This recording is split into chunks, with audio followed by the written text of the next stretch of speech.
안녕하세요. 평택대학교에서 동양 문명사를 가르치고 있는 조청현입니다. 벌써 이제 5주차로 접어들었네요. 오늘은 인도의 역사, 그리고 일본의 역사, 다루지 않았던 부분인데요. 한번 정리를 하고 나가는 게 맞을 것 같아서 인도사와 일본사를 좀 다룬 다음에 명청 시대의 정치를 한번 살펴보도록 변천 과정을 살펴보도록 하겠습니다. 예. 먼저 인더스 문명을 살펴보도록 하겠습니다. 기원전 2500년경에 드라비드족이 인더스강 상류의 펀잡 지방에 도시 문명을 건설하게 됩니다.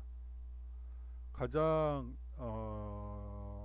유명한 유적지로는 하라파와 모헨조다로라는 도시국가를 세우게 되죠. 이들은 상형 문자와 청동기 그리고 채색 토기를 사용하게 됩니다. 여기 토기라는 표현이 정확하게 나와 있어요. 예전에 제가 대학에 다닐 때 그 개설서들을 보게 되면 도자기라는 표현을 많이 썼었어요. 그러다가 요 근래에는 정상화돼서 토기라고 사용하고 있는데요. 토기와 도자기는 완전히 다르죠. 일단 굽는 온도 부터가 달라요. 도자기에 관해서는 또 나중에 설명드릴 기회가 있기 때문에 여기서 자세히 설명은 드리지 않겠지만, 여하튼 이 동아시아 문명권에서 만들었던 가장 값비싼 무역품, 그렇다면 그거는 도자기가 된다고 여러분들이 생각하시면 돼요. 비단과 도자기 라고 생각하시면 됩니다. 채색 토기를 사용했던 것이죠. 다음으로 이 펀잡 지역에서 인더스 문명이 시작이 되는데요. 그렇게 된 이유 중에 하나는 이 지역이 기름진 평야지대로서 곡창지대죠. 그리고 또 무엇보다 이쪽에서 도시 문명이 발달하게 되는 근본적인 요인은 서아시아와 연결되는 교통의 요충지라는 점이 중요합니다. 인도도 반도 국가죠. 그렇기 때문에 사실상 이 반도 국가의 운명에서 제가 첫 시간에 다루었던 바와 마찬가지로 이 해외 교역을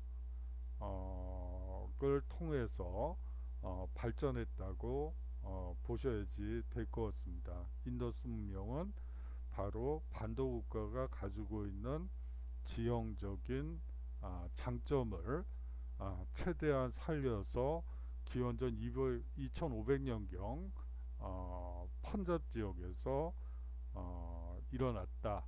그렇게 이해하시면 될 것 같습니다. 다음으로 이 인더스 문명은 아리아족의 이동을 통해서 변화되게 됩니다. 기원전 1500년경에 1차 이동이 있었죠. 인더스강 상류 펀잡 지역에 이 아리안족이 정착하게 됩니다. 2차 이동은 기원전 1000년경에 이루어지게 되는데요. 여기서는 겐지스강 유역으로 이 아리안족이 이동하게 됩니다. 그리고 이들은 철기를 사용했고 도시국가를 형성하게 되죠. 이 아리안족과 관련해서 우리가 잊어서는 안 되는 부분이 바로 브라만교의 성립이라고 봐야지 될 것 같아요. 이 브라만교는 태양, 물, 바람, 불과 같은 자연 현상을 신격화했고요. 또한 경전은 베다를 이용하고 있습니다. 베다입니다. 그리고 이 브라만교는 카스 제도를 성립시켰죠. 일신분인 브라마는 승려입니다. 그렇기 때문에 신에 대한 제사를 담당하게 되죠. 제2신분은 크샤트리아라고 불리우는데요.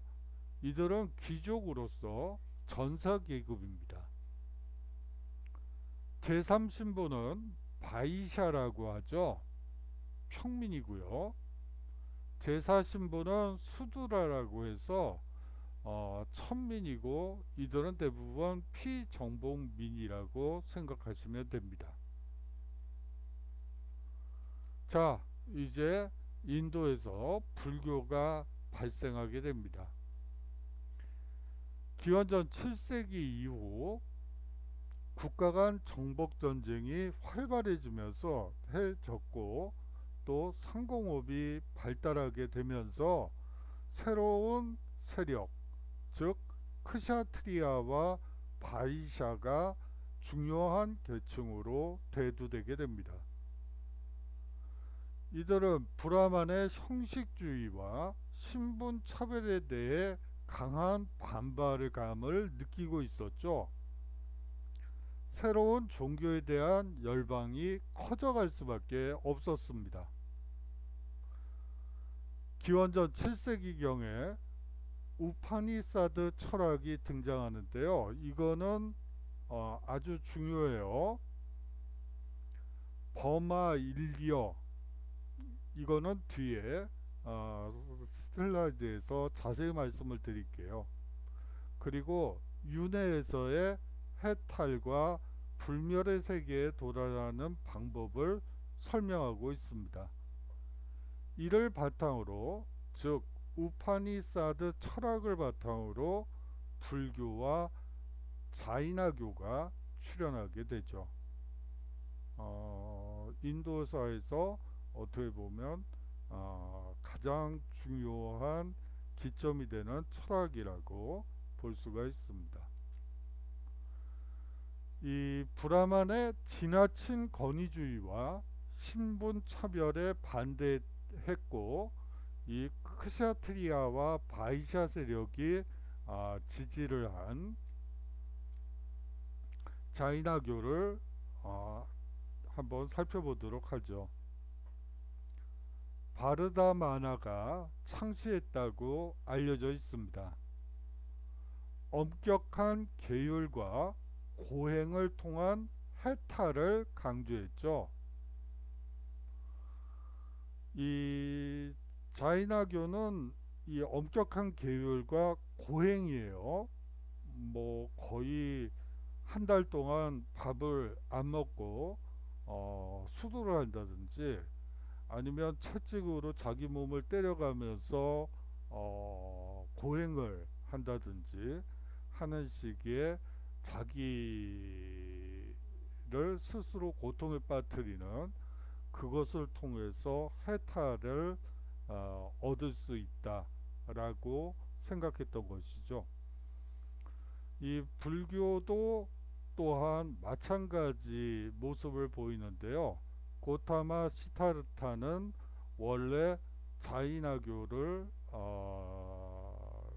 의 수행법을 따르면서 해탈을 경험하려고 했지만, 깨달음을 얻으려고 했지만, 자기 학대라고 생각을 하면서 그것에 자이나교의 자기 학대를 부정하면서 인간의 평등과 인생 무상을 강조하게 됩니다.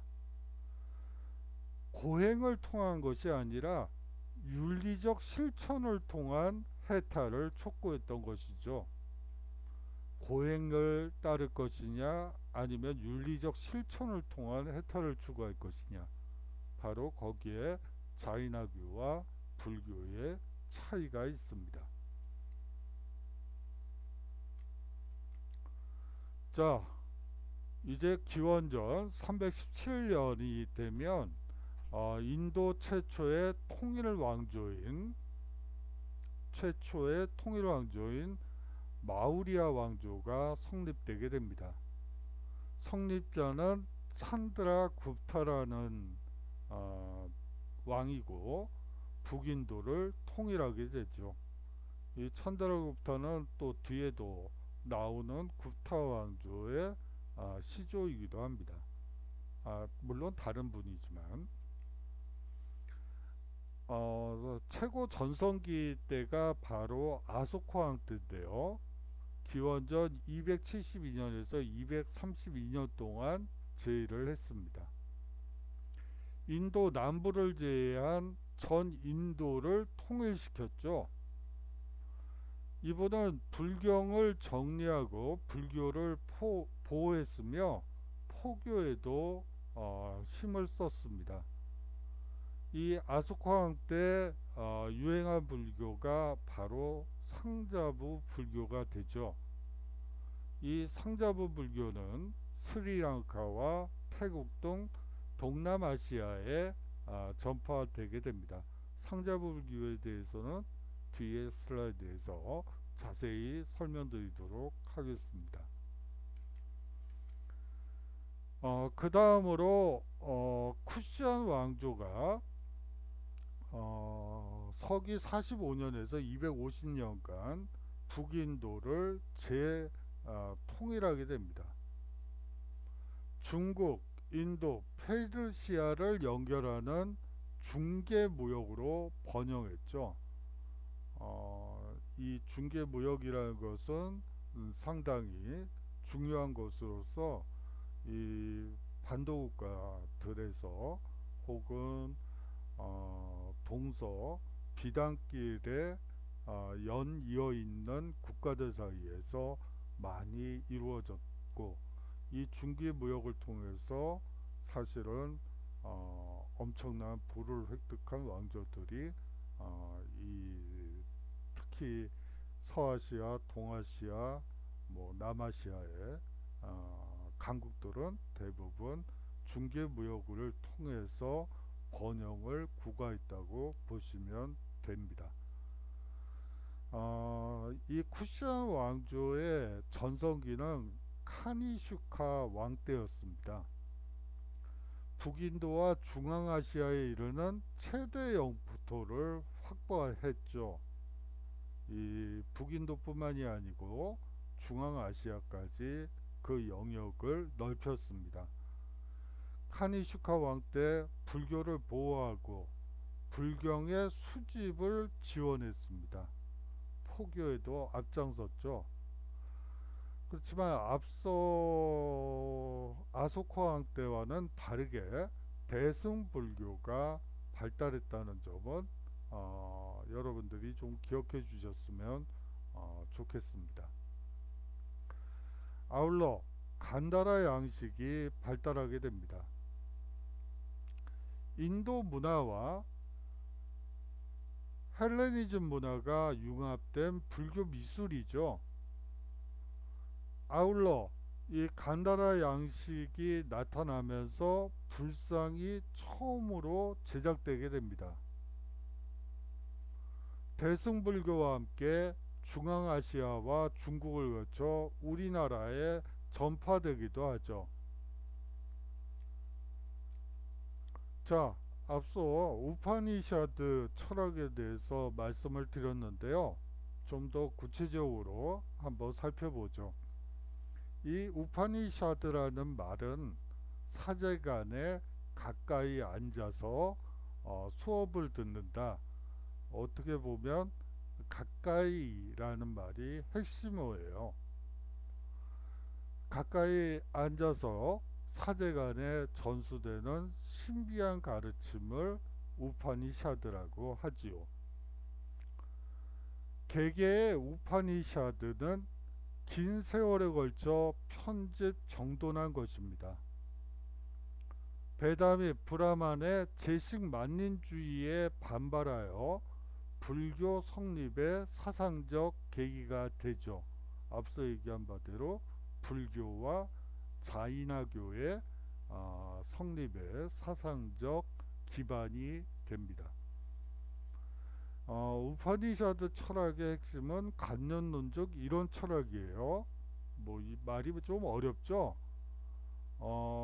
이 우파니샤드 철학은 만유의 근본 원리를 탐구하는 것으로 알려져 있는데요. 대우주의 본체를 브라만이라고 보고 개인의 본체를 아트만이라고 하는데요. 이 두 가지가 하나라고 하는 것이 바로 범화 이려 사상입니다. 대우주나 나나 똑같다는 거죠.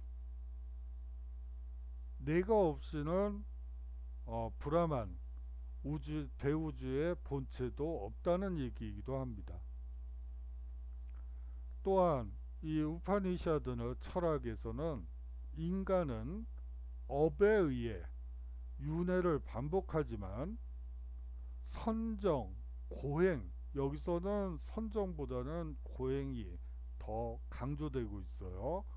고행을 투철이하여 진리의 깨달음에 도달함으로써 윤회에서 해탈해서 범계에 이르는 것을 이상으로 하는 철학입니다.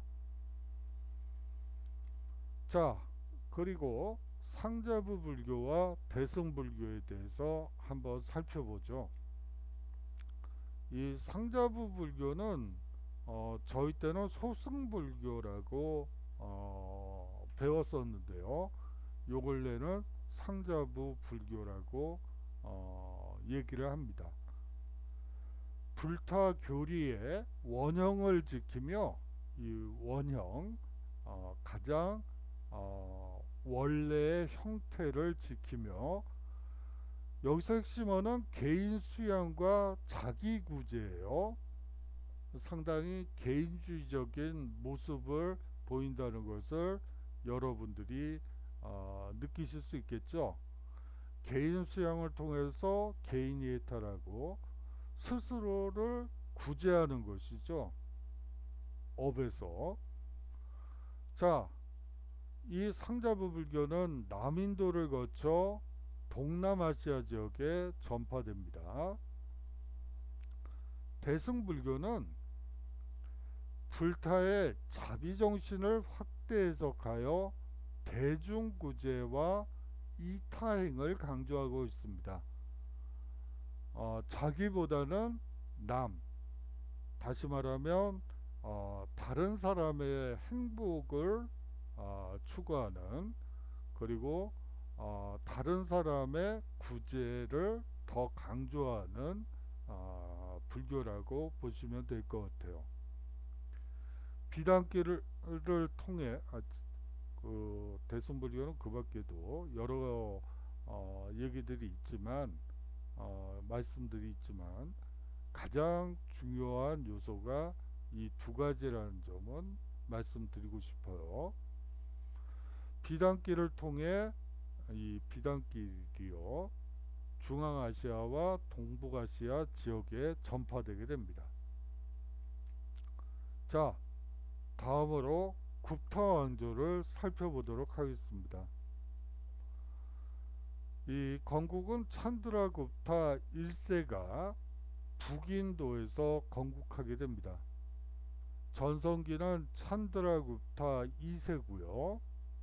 북인도를 통일하고 중한 집권을 강화하게 됩니다. 아울러 중세, 동서, 중개 무역을 통해 번영하게 되죠. 5세기 중엽 이후에 유목민이었던 에프탈의 침입으로 쇠망하게 됩니다. 이 굽타 왕조 시기의 문화는 상당히 중요해요. 왜냐하면 인도 고전 민족 문화의 황금기였기 때문이죠. 인도 고유의 색채가 강조됐다는 거, 아주 중요한 시기입니다.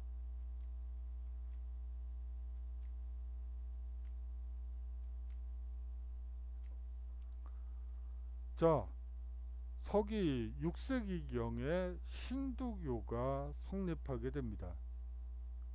8세기 이후 인도의 민족 종교로 힌두교가 자리 잡게 된 것이죠.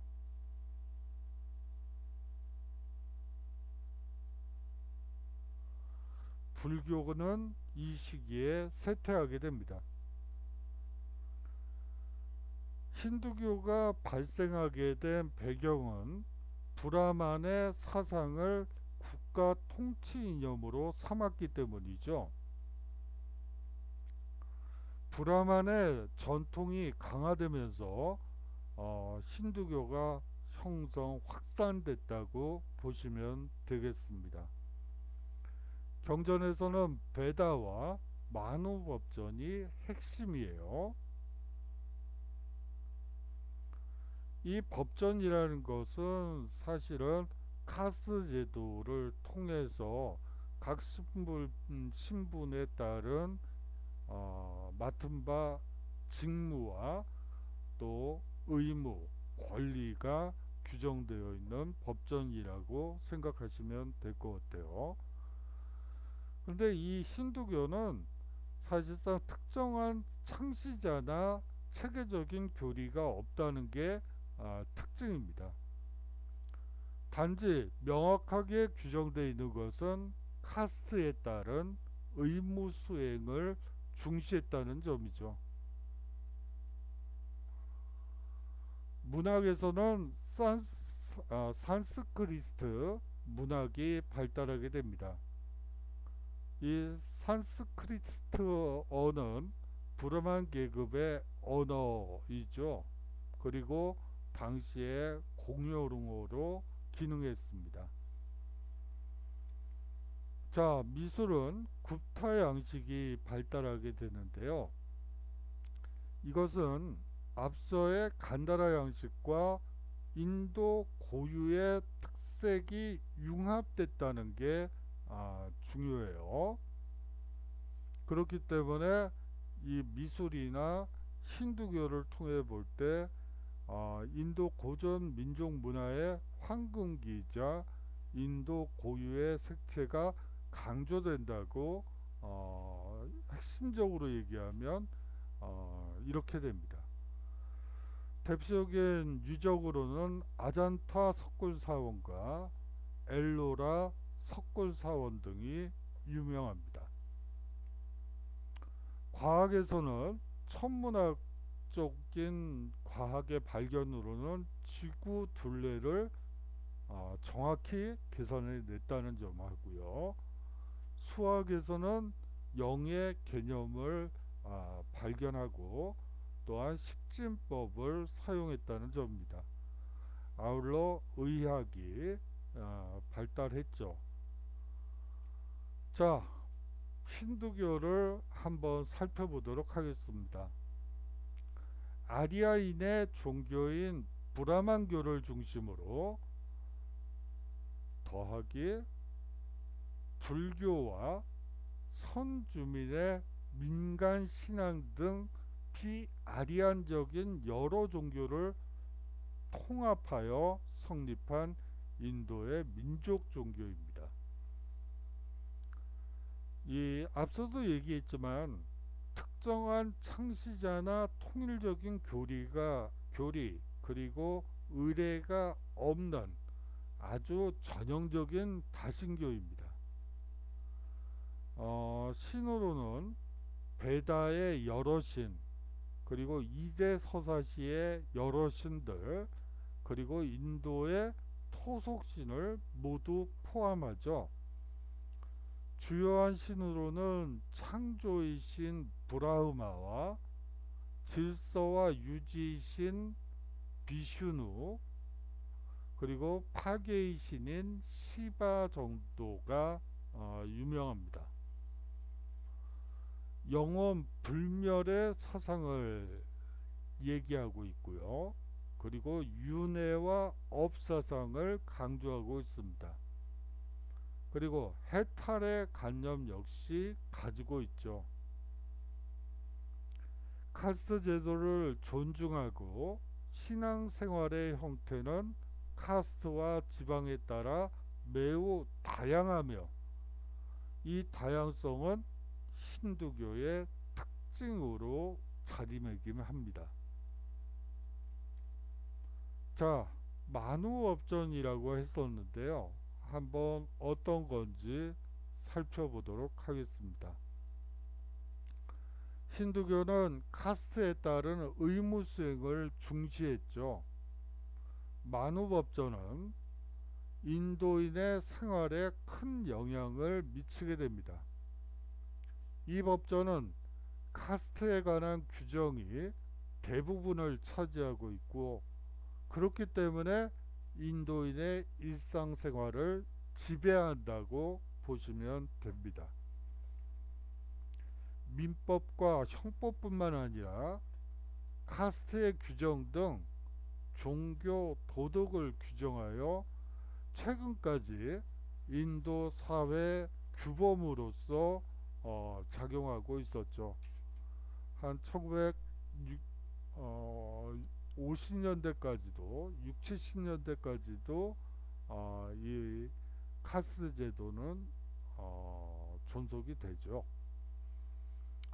자, 만우법전의 87, 88, 89, 90을 여러분들께 보여드리고 있는데요. 여러분들이 이 만우법전에서 이 카스트 제도를 어떻게 설명하고 있는지 한번 보시면서 느껴보시라고 한번 가지고 와 봤습니다. 읽어보시고요. 자, 이러한 인도가 힌두교를 중심으로 했던 인도가 이제 이슬람화 과정을 겪게 됩니다. 이슬람교의 인도 진출 배경을 살펴보도록 하죠. 이 구타 왕조 멸망 이후에 북인도는 소왕국으로 사실상 분열돼 있던 상황이었습니다. 7세기 초에 바르다나 왕조가 북인도를 재통일한 적도 있지만 몇십 년 못 가서 다시 소왕국으로 분열되죠. 이러한 분열을 틈타 8세기 초에 서북 쪽에서 이슬람 세력이 침입해 들어오게 됩니다. 11세기경이 되면 이제 이슬람 왕조가 등장하게 되죠. 아프가니스탄의 가지니 왕조, 고루 왕조가 연이어 북인도를 점령하게 됩니다. 델리 술탄 왕조가 13, 16세기까지 계속됐죠. 델리 술탄 왕조는 북인도를 통일하고요. 델리를 중심으로 이슬람 왕조가 성립하게 됩니다. 이후 300년 동안 북인도 지역에 이슬람계의 5 왕조가 교체되죠.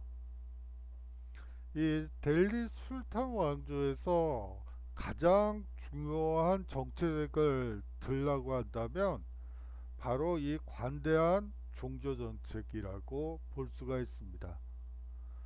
지지야, 즉 인두세만 낸다면 타 종교를 신봉하는 것도 좋다고 보았기 때문이죠. 카스트제에 불만이 많았던 그 인도인들이 이슬람교로 많이 개종하게 됩니다. 이 남인도 지역은 9세기부터 13세기에 걸쳐 촐라 왕국이 번성하게 되는데요. 힌두 문화가 동남아시아에 전파가 되는데 이 촐라 왕국의 영향이 많았다고 합니다. 굽타 양식을 한번 보도록 하죠. 굽타 시대에 발달한 인도 고유의 불교 미술 양식이에요. 간다라 미술에서 보이는 그 그리스적 기법에서 이제 탈피하게 됩니다. 굽타 양식의 불상들은 몸에 딱 달라붙는 옷을 통해 수족의 윤곽이 겉으로 잘 드러나게끔 되죠. 인도 사람들이 입고 있는 옷과 거의 유사한 옷을 입는 불상들이 등장합니다. 얼굴 모습도 그리스풍에서 벗어나 인도인의 모습을 나타내고 있다는 것이 굽타 양식 불상의 특징입니다. 이러한 굽타 양식은 중국과 우리나라의 불교 미술에도 영향을 미치게 되죠.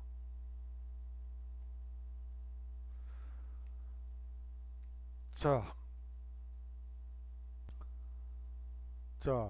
이제 문인사회와 무인사회, 즉 일본사를 한번 좀 다뤄봐야지 될 것 같아요.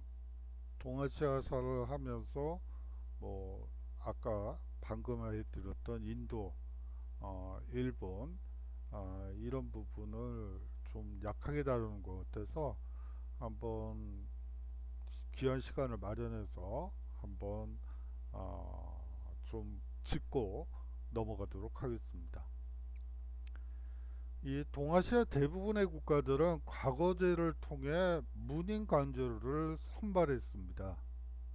과거를 통해 뽑힌 문인 관료들이 중한 집권적 통치 체제를 떠받쳤다고 볼 수가 있겠죠. 그러나 일본은 예외적으로 사무라이가 행정 책임자가 되는 무사의 나라였습니다.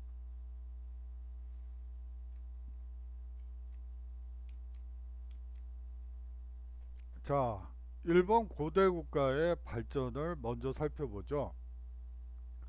3세기 후반에 야마토 정권이 수립하게 됩니다.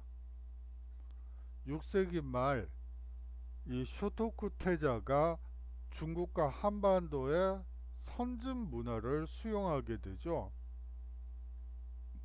그러면서 중화집권 체제를 강화하게 되고 아스칸 문화를 성립하게 됩니다.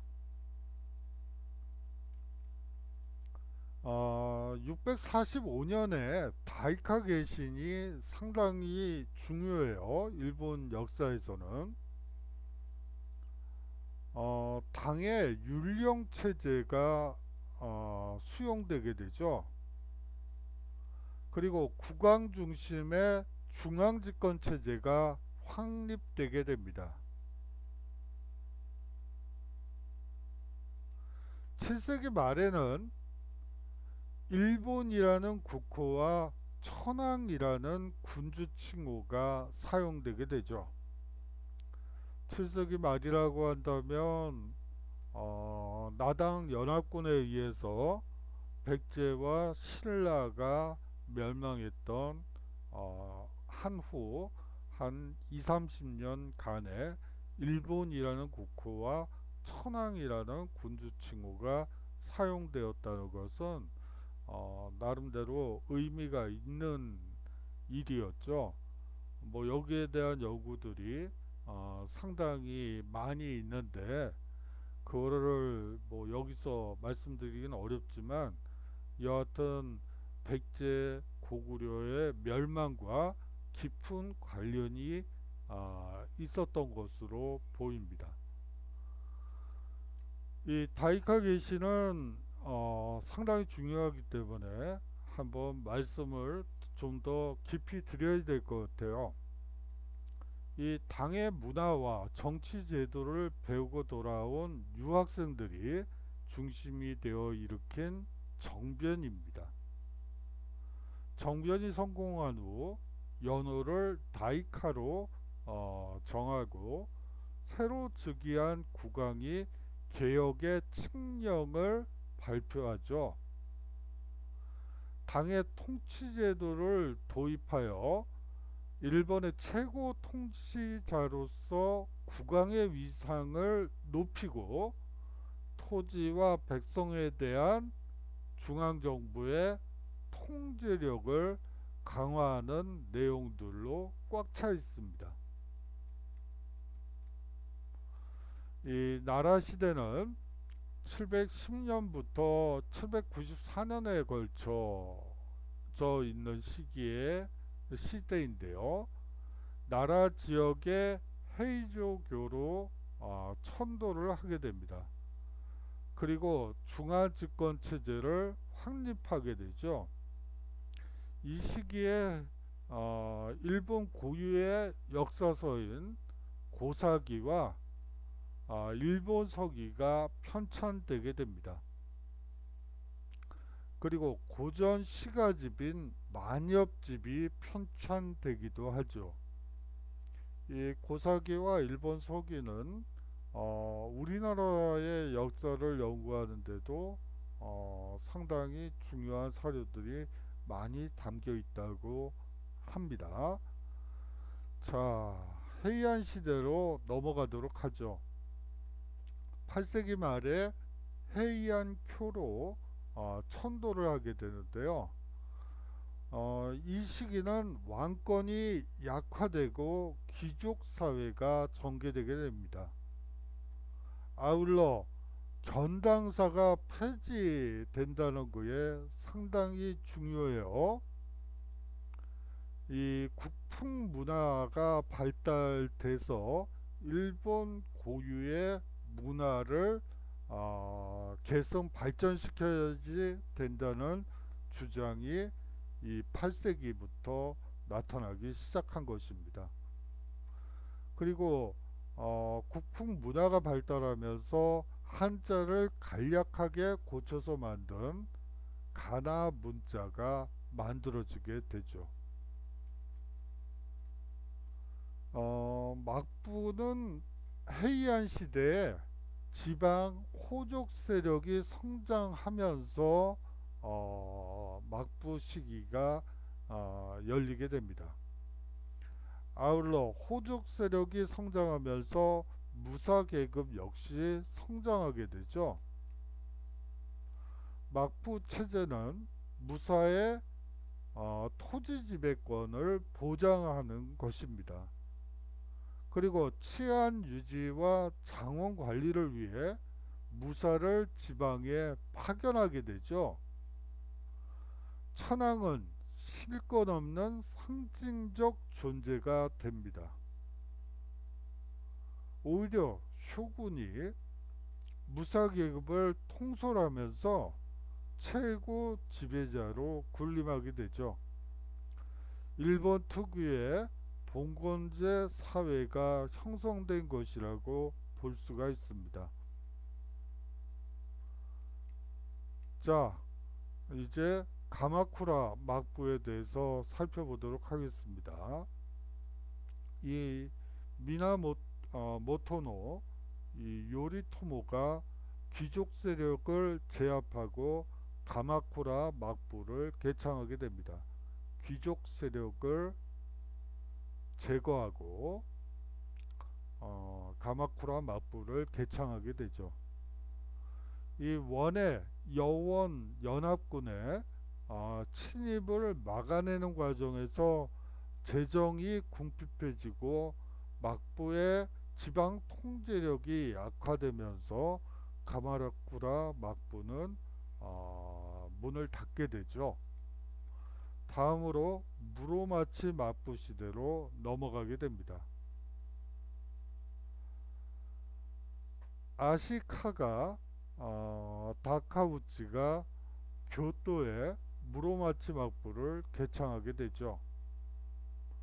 명가의 가만 무역을 통해 왜구를 단속하게 됩니다. 그렇게 함으로써 경제적 안중을 이룩하게 되죠. 15세기 후반부터 쇼군 자리를 둘러싼 대립이 격화되게 됩니다. 이것을 흔히 전국시대라고 얘기를 하게 되죠. 자, 나온 김에 동남아시아 문화권에 대해서도 한번 살펴봐야지 될 것 같아서 가지고 왔습니다. 동남아시아의 문화권의 지리적 특징은 인도와 중국 사이에 위치한다는 특징을 가지고 있습니다. 이 문화적 특징을 살펴보면 동남아시아의 경우에는 토착 문화 더하기 인도, 중국, 이슬람 문화가 융합된 형태입니다. 인도의 영향은 불교와 힌두교가 를 믿는 동남아시아인들이 많죠. 중국의 영향도 있습니다. 한자와 유교 문화를 그리고 율령 체제를 받아들였던 북부 베트남이 되겠죠. 우리가 보통 동아시아 문화권 할 때 베트남, 북부 베트남, 그리고 한국, 그리고 일본, 중국, 몽골까지를 얘기를 하죠. 거기서 가장 핵심은 한자와 유교라고 보시면 될 것 같습니다. 이슬람 문화의 유입도 있었어요. 8세기 이후에 이슬람 상인의 활동이 활발해지면서 섬 지역에 이슬람교가 확산되게 됩니다. 자, 동남아시아 각국의 발전을 살펴보도록 하겠습니다. 베트남 북부 지역을 먼저 살펴보죠. 한대 이래로라는 표현은 잘못됐군요. 한대를 비롯해서 통일 왕조가 있을 무렵에 중국에서 중국의 지배를 받게 됩니다. 중국 문화의 영향을 강하게 받았죠. 그 당나라 때 외국인들이 보던 빈공과라는 과거 시험이 있었어요. 물론 우리나라에서는 최초연이 빈공과에 급제하기도 하죠. 그렇지만 우리나라 사람으로서 통일신라 시기에 빈공과에 합격한 사람들은 최초연 한 명에 지나지 않아요. 오히려 베트남 출신들이 베트남의 학자들이 빈공과에서 과거 합격률이 상당히 높아요. 이 유교 한문과 관련해선 베트남도 상당한 전통을 가진 나라라고 볼 수가 있겠죠.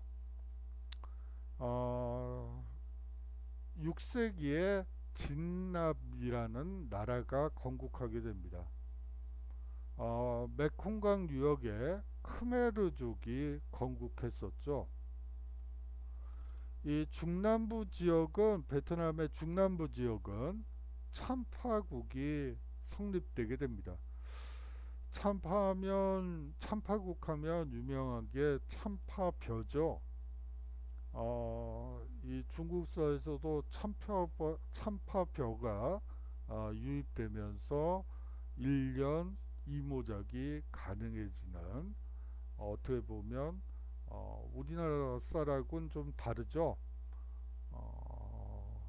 예, 달라요. 약간 좀 길쭉하고 좀 찰지지 않은 그런 모습을 보이는 쌀입니다. 어렸을 때 냉이가 중학교 때인가요? 그때 냉해 80년에 냉해가 있었어요. 그래가지고 이 베트남 쌀이 수입이 된 적이 있었는데 그래서 그 뭐 바람에 날아간다 뭐 그런 표현도 할 정도로 그랬던 기억이 나네요. 다음으로 이 중남부 지역엔 힌두교가 번창했었어요. 그리고 이 중남부 지역은 해상무역으로 성장하게 됩니다. 이 캄보디아는 앙코르 왕조가 802년부터 1434년까지 존속하게 됩니다. 이 진랍이 앙코르로 천도하게 되면서 앙코르 왕조가 열리게 된 것이죠. 앙코르 톰과 앙코르 와트가 대표적인 건축으로 알려져 있습니다. 타이는 6세기에 드바라바티가 왕조가 건국되게 됩니다. 상업 및 문화 교류를 통해 인도 문화를 적극적으로 수용하게 되죠. 수코타이 왕조가 13세기에 열리게 됩니다. 이 수코타이 왕조는 상자부 불교를 수용하게 됩니다. 자, 인도네시아의 이슬람화를 보도록 하겠습니다.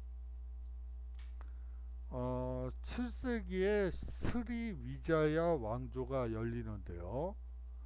이 몰리카 해협을 중심으로 중개 무역으로 번영하게 됩니다. 동남아시아가 이렇게 있다면 뭐 이쪽을 몰리카 해협을 통과하지 않고서는 인도로 갈 수가 없죠. 뭐 중국이든 일본이든 한국이든 이 몰리카 해협은 반드시 통과해야지만 아라비아 반도로도 나갈 수 있고 그렇기 때문에 이 상당히 중개 무역으로 번성하게 됩니다. 다음 왕조가 1세기 후 8세기 사이렌드라 왕조입니다. 이 자와섬을 중심으로 발전했는데요. 이들은 대승불교가 발전해 있었고요. 보로부두르 사원 건축이 유명합니다. 불교 유적지인데요. 이 대승불교 인도네시아의 대승불교 유적이기 때문에 이거는 뭐 중고등학교 때 아마 세계사 시험을 볼 때 아마 제법 시험 문제로 선생님들이 냈을 것으로 보입니다. 자, 이 인도네시아가 이제 이슬람화가 13세기부터 진행되게 됩니다. 8세기경부터 이슬람 상인들의 왕래가 시작됐다고 알려져 있는데요. 그러면서 이슬람 문화가 자연스럽게 유입되었죠. 14세기에 말레이 반도와 인도네시아 지역에 이슬람인들이 정착하게 됩니다. 마자파잇 왕조가 14세기에 나타나는데요. 향신료 무역을 독점하면서 상당한 부를 획득했습니다. 중국 및 이슬람 상인과 교역하며 번영했죠.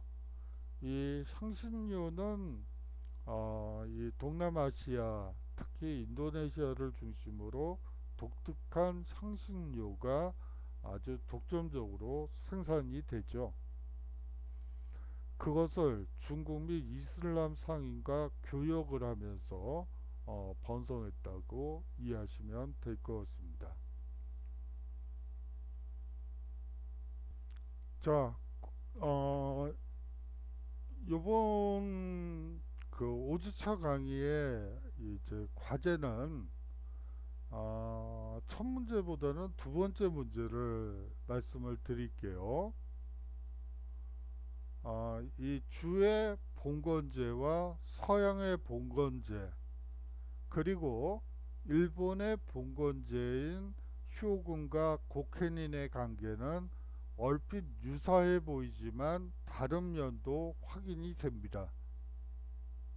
그들 간의 구체적인 차이는 무엇일까요? 한번 여러분들이 간단히 한번 생각을 해보고 간단하게 정리해서 제출해 주셨으면 좋겠습니다.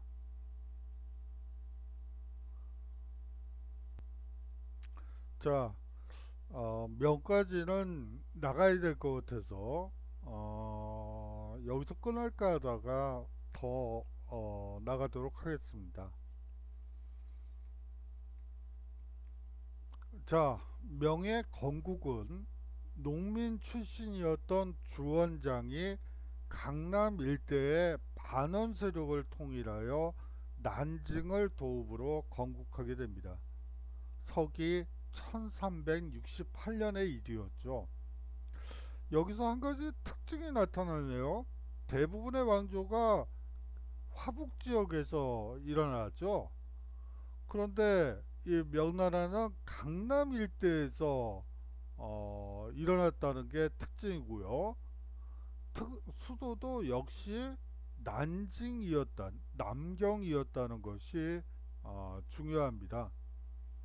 다시 말하면 왜 기존의 중국의 왕조들은 대부분 화북 지역을 중심으로 해서 발전을 계속했다면 이 명나라는 강남 일대에서 그리고 남경을 수도로 해서 건국하게 되는지 그 이유를 알다 보면 명나라의 특징을 여러분들이 보다 더 쉽게 이해할 수 있다고 생각합니다. 이 태조 홍무제는 황제권을 강화하고 원의 지배에서 벗어나기 위해서 한족의 전통 문화, 즉 유교를 부흥시킵니다. 이 황제권 강화 조치의 하나로 재상제를 폐지하죠. 재상을 폐지하고 행정부를 황제 직속으로 만들어 버립니다. 재상들이 회의를 거쳐서 육부에서 결정된 사항을 재상이 회의를 거쳐서 조정해서 황제의 윤허를 받는 형식이 아니고 홍무제가 직접, 태조가 직접 각 장관들을 불러다가 이거는 이렇게 해라, 저거는 저렇게 해라 라고 지시하는 형태로 황제권이 강화됐다고 보시면 되겠어요. 아울러 행정, 군사, 감찰의 모든 권한을 황제가 장악하게 됩니다. 태조 홍무제 때는 향촌 조직 역시 정비되게 되죠. 농민이 직접 조세 징수와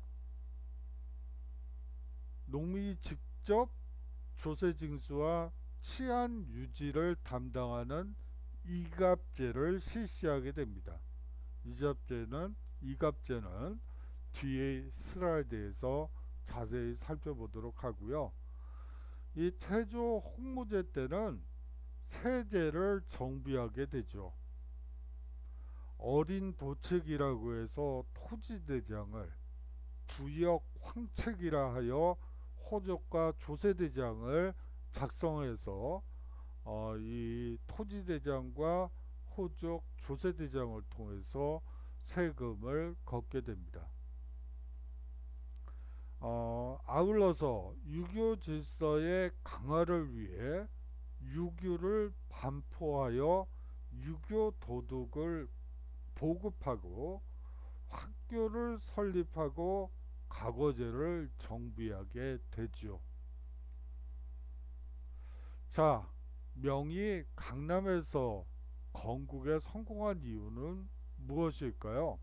앞서도 말씀드렸다시피 대부분의 중국의 왕조들은 화북 지방에서 건국을 했어요. 수도 역시 화북 지역에 위치해 있었죠. 이 사실상 지속적으로 성장해온 강남 경제의 발달이 한 요인으로 작용합니다. 강남 지방을 중국 경제의 중심지가 된 것이죠. 명은 강남의 경제력을 기반으로 건립되었다고 해도 과언이 아닙니다. 거기다 강남은 원나라로부터 가장 혹독한 탄압과 착취를 당했던 곳이죠. 강남은 남송이 기반한 국가였죠. 그렇기 때문에 원나라가 남송을 점령한 후에 소위 말하는 상목인보다도 훨씬 더 아래, 만주인보다도 훨씬 더 아래 등급을 매겨서 가장 천한 계층으로 만들고 그들에게 혹독한 탄압과 착취를 당하도록 유도했던 것이죠. 그렇기 때문에 사실상 농민 반란이 원의 생만기에 활발해지게 되고 바로 주원장 역시 그러한 농민 반란의 주도자였던 것입니다. 그렇기 때문에 명은 사실상 남송인 강남 지역에서 나라를 세울 수 있었던 것이죠. 따라서 강남은 반원 저항의 중심지였고 농민만이 아니라 남인으로 불리며 무시당하던 사대부 계층도 적극적으로 명예건국을 지지했습니다. 자, 이갑제라는 향촌 행정조직을 한번 살펴보죠. 110호를 1리로 편성하고요. 그중 부유한 10호를 2장호로 하여 나머지 100호를 1갑으로 나누어 각각 갑수를 두는 조직입니다. 갑에 우두머리를 두는 조직이죠. 목적은 조세 징수, 치안 유지, 민중 교화에 있었습니다. 자, 지방의 향리들이 조세 징수를 하다 보니까 어떤 문제가 발생했죠?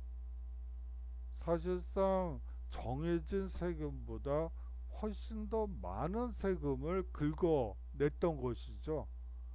그러한 것들이 결국은 모든 왕조의 멸망으로 이어졌던 거예요. 그렇기 때문에 이갑제를 통해서 농민 스스로 조세를 징수하게 되면 그러한 탐관오리나 창리층에서 일어나는 그러한 조세 포탈은 막을 수 있지 않겠느냐. 그리고 치안 유지를 빙자해서 여러 갑질들이 횡행해 있었죠. 이러한 요소들이 해소되지 않겠느냐. 그리고 농민 스스로 서로를 교화하는 역할을 할 수 있지 않겠느냐 라는 목적에서 이갑제가 만들어졌다고 여러분들이 생각하시면 됩니다. 명나라 중기 이후에는 사실상 토지 소유의 집중화와 부역 부담의 증대, 향촌 내의 계층 분화로 달아나는 호가 증가하여 이에 통합이 이루어지게 됩니다. 일조 편법의 시행 이래 부역은 현을 단위로 부과하였기 때문에 이갑제가 유명무실해지는 것이죠. 하지만 명태조 때는 이 이갑제를 만들어서 조세를 농민이 스스로 징수하고 치안 유지 역시, 아울러 민중교화 역시 스스로 하는, 자치를 하는 그러한 구조였다는 거. 어떻게 보면 농민 반란의 주동자였던 주원장으로서는 이러한 세상을 꿈꿨는지도 모르죠. 여하튼 이런 이갑제가 초기에는 안착되고 정착됐었다라고 이해하시면 될 것 같습니다.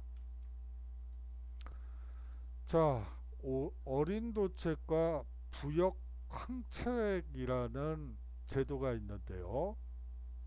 이 어린 도책은 명청시대에 만들어진 토지대장이라고 보시면 됩니다.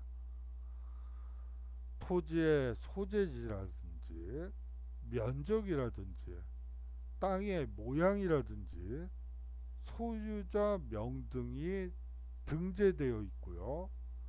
이 효과적인 과세 자료로 이용되었습니다.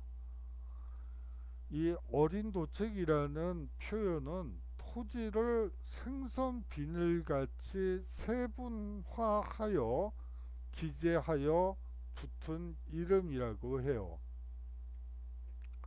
부역 황책은 이갑제의 기초를 두어 작성한 호적 대장 겸 조세 대장이라고 생각하시면 됩니다. 각 호의 인구, 땅의 소유, 그리고 방옥, 세량, 집에 방이 몇 개고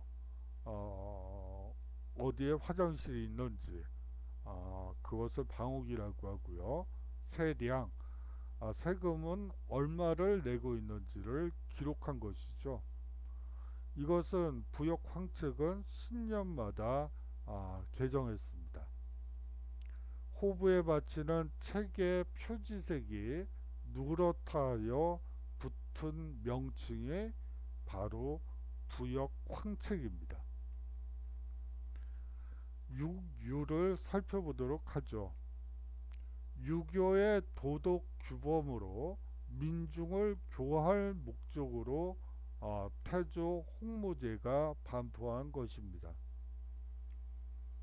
유교의 내용은 다음과 같아요.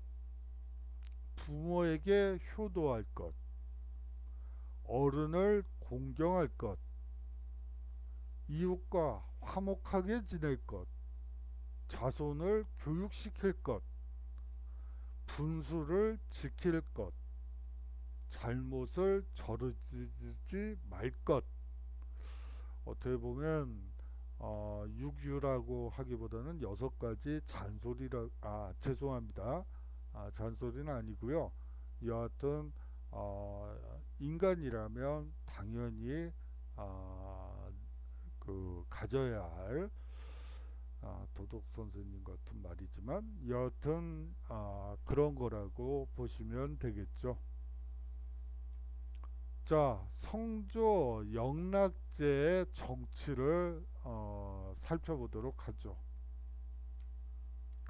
황제권 강화가 이루어지게 되고요. 이 성조 영락제 때 남경이 수도였죠. 그러던 것을 원을 완전히 내쫓은 뒤에 베이징을 수도로 삼고요. 자금성을 건설하게 됩니다. 다시 말하면 베이징이 이제 상당히 중요한 도시가 된다는 것을 여러분들이 느끼시면 돼요. 내각 대학사 제도를 만들어서 이 내각 대학사는 궁중 도서관장이라고 생각하시면 되고요. 이 사람이 학자죠. 대부분 학자들인데요. 재상을 의 역할을 맡게 됩니다.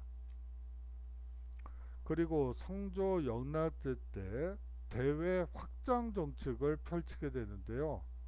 몽골족을 정벌하고 대월, 즉 베트남, 티베트 등을 조봉국으로 삼게 됩니다. 그리고 성조 영납제 때 가장 중요한 것 중에 하나는 이 정화의 항해 원정이라고 보셔야지 될 것 같아요. 물론 황제권 강화도 중요하지만요. 이 정화의 원정은 7차례의 대규모 항해라고 보시면 되겠어요. 동남아시아 및 인도, 아프리카 동해안까지 진출하여 조공체제를 확대하게 됩니다. 이 정화의 원정과 관련해서는 뒷슬라이드에서 자세히 살펴보도록 하고요. 이 정화의 원정에서 가장 중요한 것은 이제 동남아시아 각지에 화교가 건너가는 계기가 마련되었다는 점입니다. 이 정화의 원정은 1404년부터 1433년까지 총 7차례에 걸쳐 이루어졌죠. 해외 모든 제후국을 교화한다는 목적으로 항해를 했다고 해요. 해외 각국을 책봉 조공 체제 안으로 포섭하기 위한 항해였다고 알려져 있는데요. 이 성조 영락제는 영락제는 사실은 좀 우리식으로 하자면 태조 같은 분이죠. 저기 세조, 태종 여기에 가깝다고 보시면 돼요. 정통성을 가진 태자를 물리치고 본인이 정권을 잡은 후에 이제 태자 세력들이 이제 도망을 치게 되죠. 그들을 추격하기 위해서 사실은 정화의 원정이 시작된 걸로 알려져 있는데 그것을 이제 이 명사를 보면 해외의 모든 제국을 교화시키기 위해서라는 명분으로 이용을 했고, 그거는 이제 말이고 실제는 자신을 위협하는 반대 세력을 지구까지 찾아서라도 찾아내서 죽이기 위해서 사실은 원정단을 꾸미게 되는 것이죠. 그런 설도 있고요. 하지만 뭐 여기선 수업 시간이니까 해외의 모든 제후국을 교화하기 위한 것이었고, 해외 각국을 책봉 조공 체제 안으로 포섭하기 위한 항해였다라고 반드시 이해하셔야 돼요. 정답은 뭐 이거고요. 뭐 그런 거죠. 1405년에 제1차 원정이 이루어지게 되는데요. 62척의 함대에 연인원 27,800명의 원정군을 가지고 출발하게 됩니다.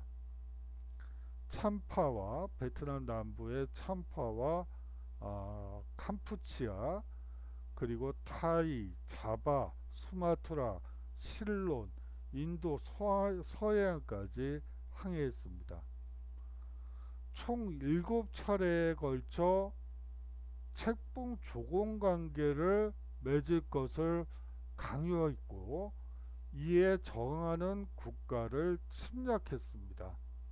그리고 저항하는 국가의 국왕을 사로잡아 중국으로 끌고 가기도 했죠. 정화의 원정은 명을 중심으로 하는 중화 질서 수립이라는 목표를 가지고 시작된 것입니다. 아울러 중국인들의 동남아시아 진출을 자극하게 되고 결과적으로 동남아시아의 화교 사회 형성에 기여하게 됩니다. 자, 명예쇠망을 살펴보도록 하죠. 황간의 이 중국사에서는 우리나라에서는 외척의 바로가 정치적 혼란의 대명사라면 사실은 이 중국사에서는 황간의 행포가 또 압권이에요. 그리고 이 명나라 시기에는 또 당쟁이 격화되기도 하죠. 하지만 보다 더 근본적인 원인을 찾다면 이 북로 남해의 외환이라고 볼 수가 있습니다. 이 왜구가 계속해서 쳐들어오고 북쪽의 유목민족들이 쳐들어오면서 막대한 군사비 부담이 늘게 되죠. 그렇게 되면서 국가 재정이 궁핍되게 됩니다. 이러한 세망을 막기 위해서 장고장이라는 분이 개혁 조치를 내리게 되죠. 16세기 후반의 일인데요. 일조 편법을 실시하게 됩니다.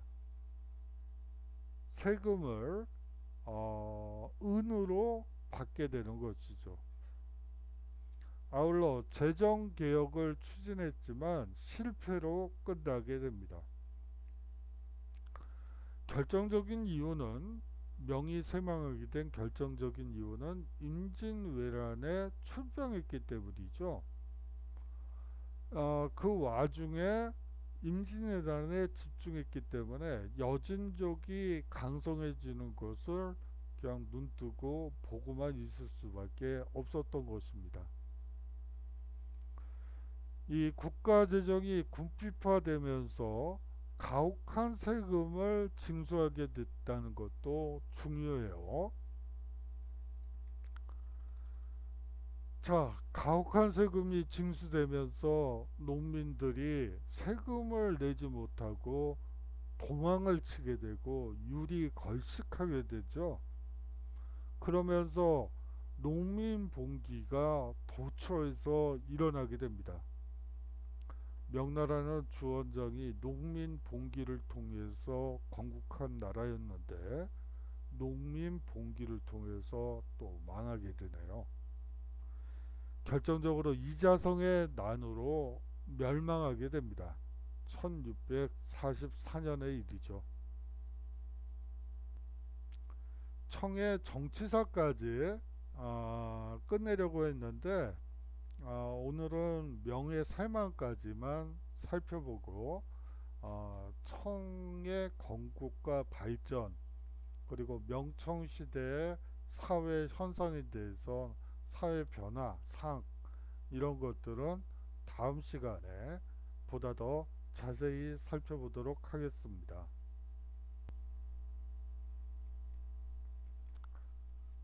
자, 수고 많으셨고요.